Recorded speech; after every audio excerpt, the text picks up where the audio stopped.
Sual olunur, namazda unutduğumuz təşəhhüdü nə şəkildə qəza etməliyik? Baxın, əgər bir nəfər namazda təşəhhüdü unudubsa və namaz əsnasında elə bir vaxtda xatırlayır ki, qayıdıb onu yenidən yerinə yetirmək, tədarük eləmək mümkün deyil. Məsələn, fərz edək, mən ikinci rükətdə təşəhhüd deməli idim, unutdum və üçüncü rükətin rükusundan sonra xatırladım. Belə olduğu təqdirdə bu şəxs namazını davam elətdirəcək, vəzifəsi namazı davam elətdirməkdir və namazın salamından sonra bu şəxsə lazımdır ki, yaddan çıxartdığı təşəhhüdü qəza eləsin.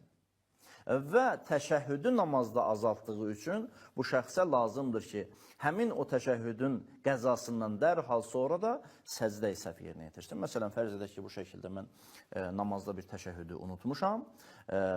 Təşəhhüdü unutduğum üçün namazın salamından dərhal sonra üzümü qiblədən döndərmədən, ayrı bir söz demədən niyyət eləyirəm həmin o təşəhhüdü və yerinə yetirirəm bu şəkildə. Elhamdülillah, əşhədü ən la ilahə illallah, وحده لا شريك له وأشهد أن محمدا عبده ورسوله اللهم صل على محمد وآل محمد kifayət edir və salamı da yoxdur. Təbii ki, bu təşəhhüdü namazda azaltdığı üçün dərhal iki dənə də səcdə səhv yerinə yetirməlidir. Məsələn, təşəhhüdü dedikdən sonra gedəcək səcdəyə.